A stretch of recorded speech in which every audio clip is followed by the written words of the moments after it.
Alright, hello people. We've just had Jaron Ennis versus Xander Zayas for the unified WBO and WBA, I believe. Super welterweight championship of the world. Ennis gets it done by 7th round TKO. In what was a pretty good performance with a few dicey moments in there. Some questionable tactics, in my opinion, from Zayas. But also a gutsy performance, and can't really take anything away from him. But do have to question his approach going in, even though I can see what he was getting at. But yeah, let's get into it, man. This was an interesting clash of styles for me. Ennis getting it done by knockout. Makes sense with the tactics that Zayas adopted, but I obviously was pretty unsure in my prediction whether or not this fight would go the distance, because I thought Zayas would, at some point he'd come out fairly quick, but he would at some point learn that that's not really the approach he wanted to have with Ennis, and kind of go to his back foot game, where I feel like he'd be a very tricky opponent to get rid of. But the approach from Zayas in this fight was more stand right in front of Ennis, try and enter the pocket. It looked like he was trying to be the bigger man, the aggressor. And to be fair, he did look big in there. He looks like he could be a middleweight pretty easily, fit in well in that division. Looked like a big 154. Ennis didn't look small for 154 either, but Zayas looked much more filled out.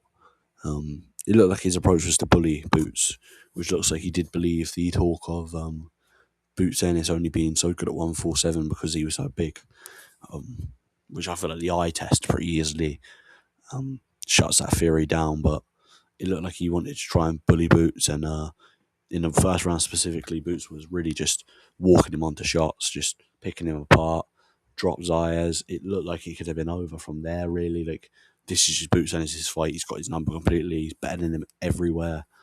Not that Zayas is bad anywhere, but Boots is just better everywhere. But then kind of Boots kind of stops walking him onto shots and starts kind of trading. And then in the third round, which was one of the best rounds of the year, Boots' legs really, really go.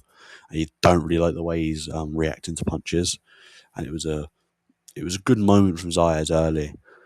But from that point onwards, Boots was mixing up the tactics a little bit more. He was kind of trading with Zayas, but he was also walking him onto shots, just using his superior reflexes and speed to time him.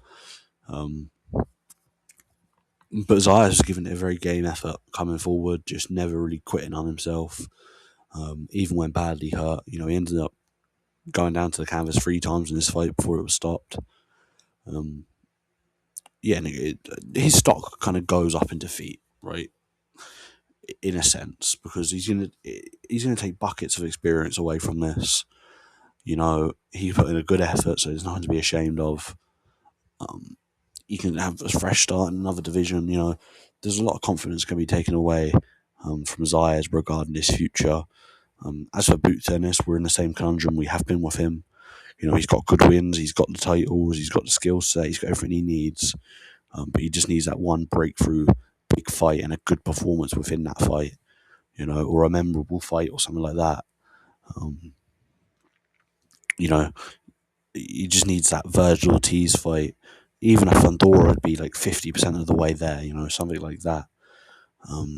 As for Ennis, I would imagine Josh Kelly will be next as a kind of easier unification.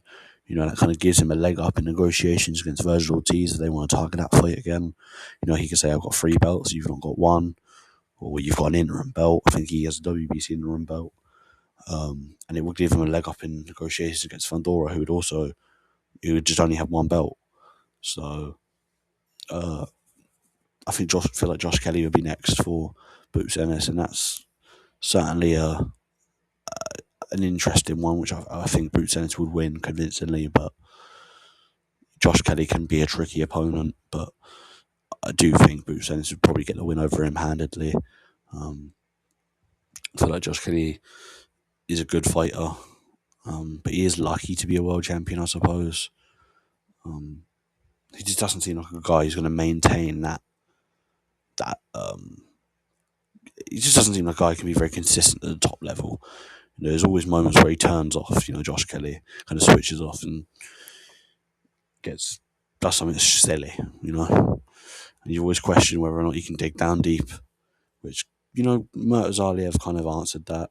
He did really make a push in that fight to try and win, but yeah, the future's bright for Boots Ennis. It's just he needs that breakthrough performance against a big name in a fight that's like big. Uh, yeah, that's what he needs. And I hope it's Virgil Ortiz. I like for that fight to happen. We've been waiting for that fight for years. Um, yeah, it'd be a shame if we don't get that fight. It's a shame if we don't get it soon. They're still young guys. So yeah, good performance by Boots Ennis over Xander Zayas overall. Xander Zayas is a good fighter. I feel like we'll learn and come back better from this. Hopefully, we'll get a start in a new division at middleweight, which is a fairly wide open division. So yeah, the future's bright for both men. I think. I don't think you can really take away anything from either man in his performance.